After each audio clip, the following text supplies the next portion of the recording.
Everything you were taught about the history of steel production is a lie designed to erase African technological superiority. You were told that steelmaking was perfected in Industrial Revolution England, that Europeans invented the blast furnace, and that metallurgy was a Western achievement that enabled colonialism. But in 1976, archaeologist Peter Schmidt made a discovery in the hills of northwestern Tanzania that shattered this narrative completely.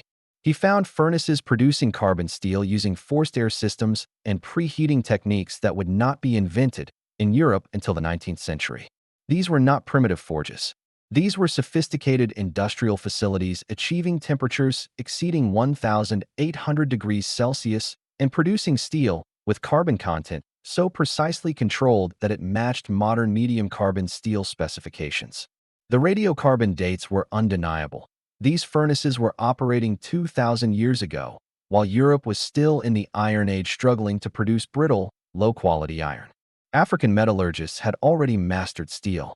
And for over a century, Western archaeologists, colonial administrators, and historians have worked systematically to bury this evidence because acknowledging it would destroy the foundational myth that justified centuries of exploitation. That Africa was a dark continent waiting for European technology to bring it light. The myth of African technological primitiveness wasn't just racist ideology. It was economic policy. When European powers carved up Africa at the Berlin Conference of 1884, they justified their actions with a simple narrative. Africans were incapable of developing or managing their own resources, so European intervention was not theft, but a civilizing mission. This narrative required evidence, and when the evidence didn't exist, it was manufactured. Archaeological sites showing advanced African technology were ignored, misinterpreted, or attributed to outside influence. When Great Zimbabwe's stone architecture proved too sophisticated to dismiss, archaeologists claimed it must have been built by Phoenicians or Arabs, anyone but Africans.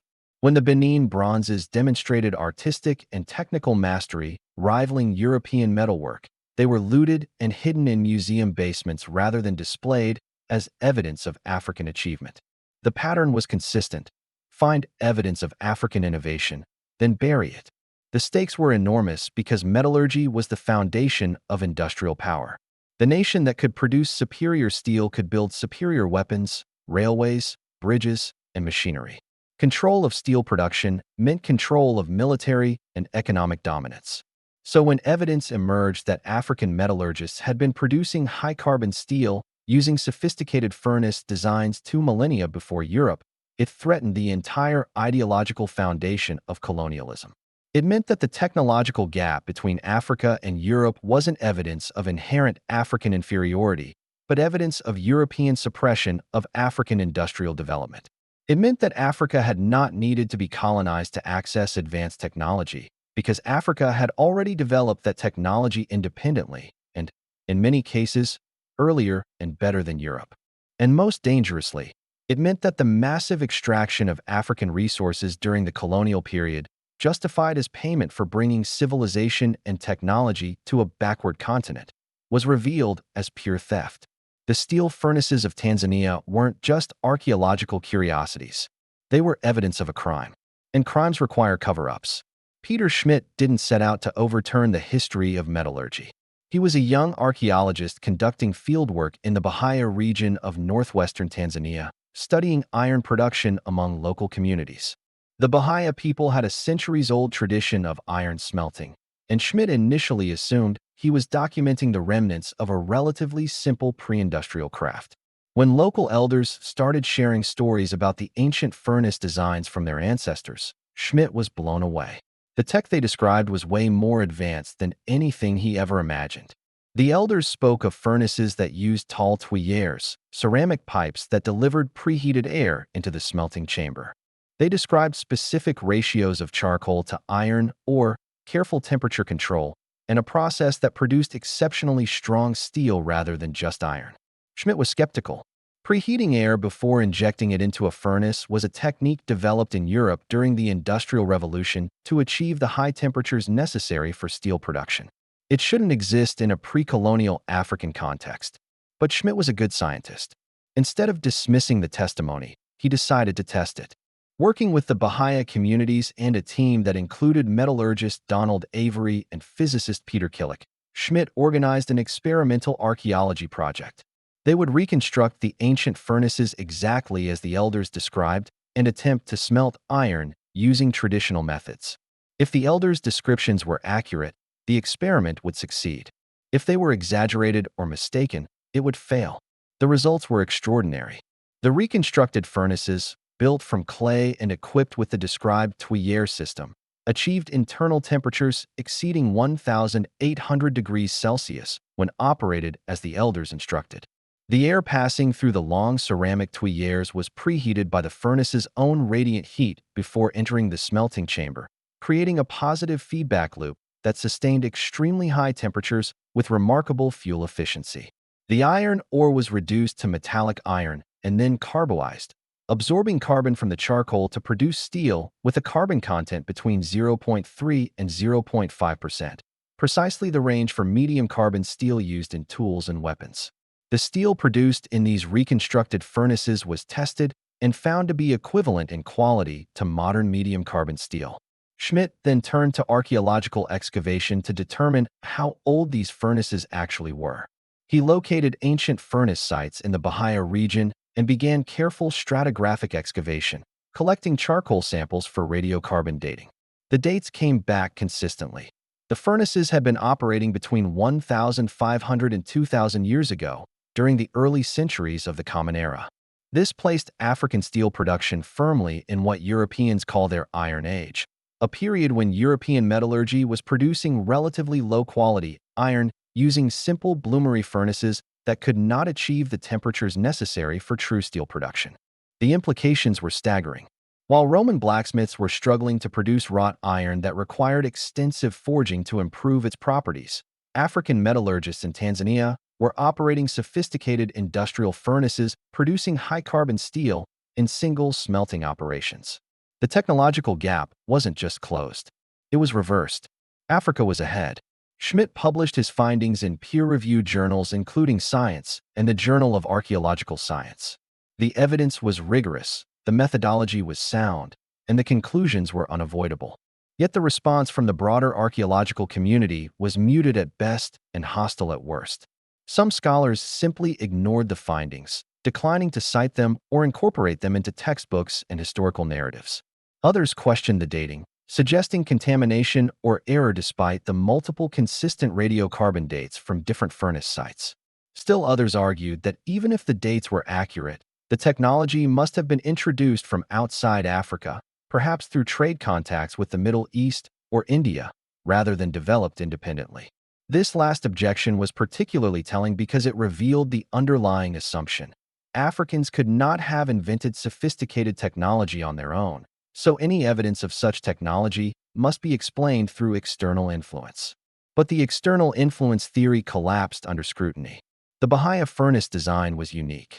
It didn't match Middle Eastern furnace technology, which used different air delivery systems and achieved lower temperatures.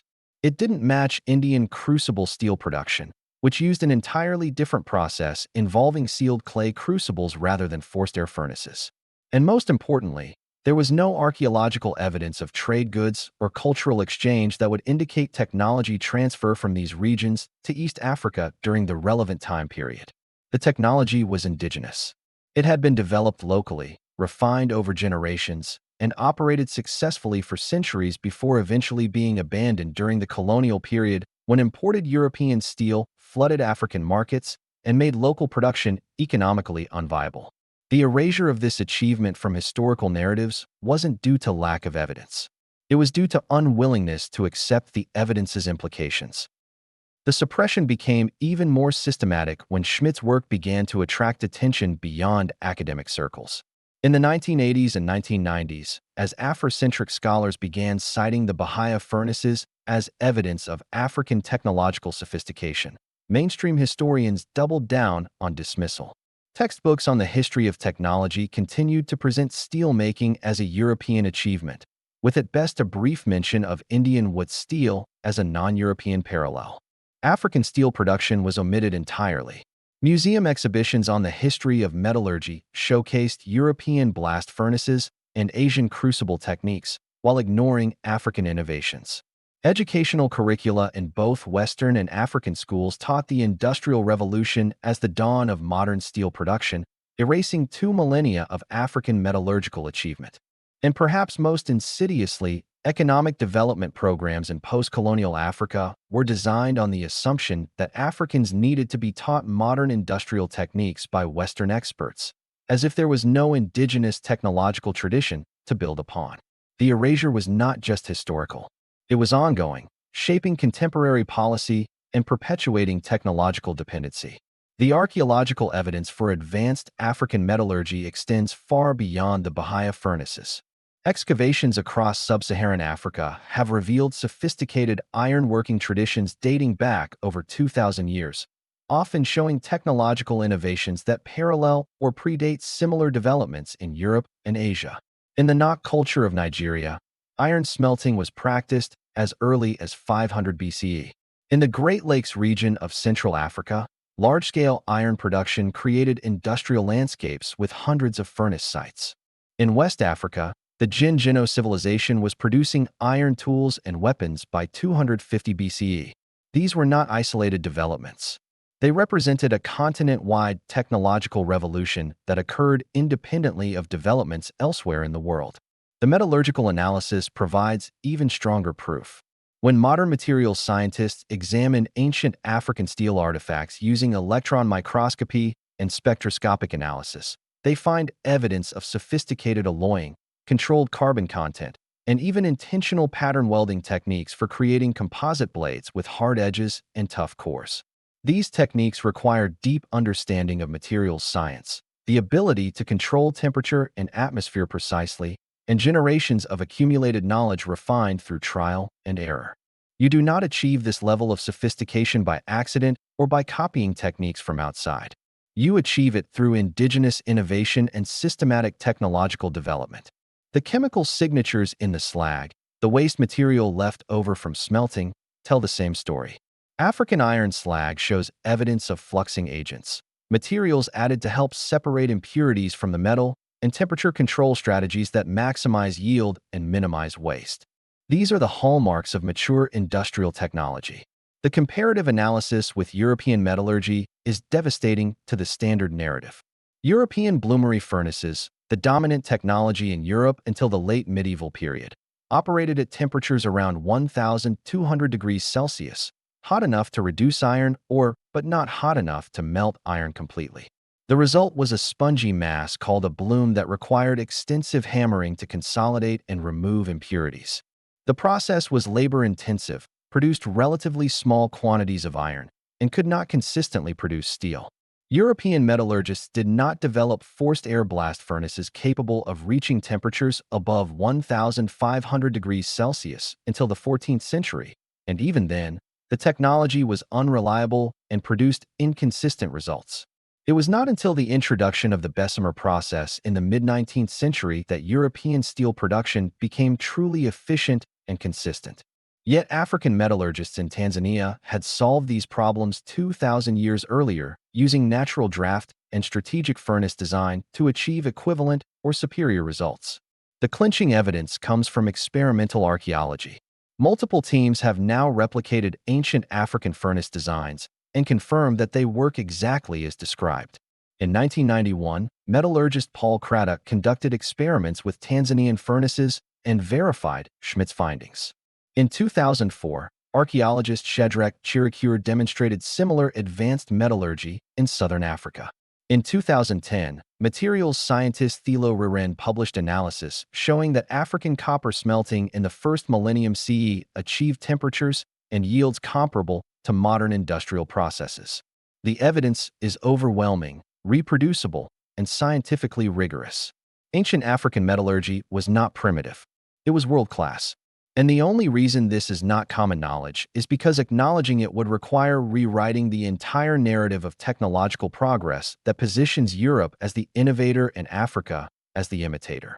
So let us return to where we began. Why were you never taught that African metallurgists were producing high-carbon steel 2,000 years before the Industrial Revolution? Because that knowledge would have made colonialism indefensible. You cannot claim to be bringing civilization to a people who had already developed industrial technology that rivaled or exceeded your own. You cannot justify extracting resources as payment for technological advancement when the technological advancement was a lie. The myth of African technological primitiveness was not a mistake or a misunderstanding. It was a deliberate fabrication designed to morally justify economic exploitation. And it required the systematic suppression of evidence, the dismissal of African testimony, and the erasure of achievements that were too impressive to explain away without abandoning the entire colonial project. The steel furnaces of Tanzania prove something that should never have been in doubt: that technological innovation is not the exclusive property of any race, region, or civilization. It emerges wherever human beings are given the freedom, resources, and time to experiment, to fail, to learn, and to build upon the accumulated knowledge of previous generations. African societies had all of these conditions. They developed sophisticated metallurgy, complex mathematics, advanced agriculture, and elaborate political systems. And then colonialism destroyed those systems, extracted the resources that had sustained them, and replaced indigenous knowledge with the false narrative that none of it had ever existed. The erasure continues today. Even now, African nations are told they need foreign investment and foreign expertise to develop industrial capacity, as if they do not have a 2,000-year history of indigenous industrial innovation to draw upon. The steel furnaces of Tanzania are not just about the past. They are about reclaiming a future that was stolen. Now that you know the truth, you can never look at the Industrial Revolution the same way again. It was not the birth of steelmaking. It was Europe finally catching up to what Africa had already achieved millennia earlier. This is History Rewritten, where we excavate the truths they buried to control the narrative. Subscribe, because the more you dig into history, the more you realize that almost everything you were taught was designed to serve power, not truth. And the truth is always more revolutionary than they want you to know.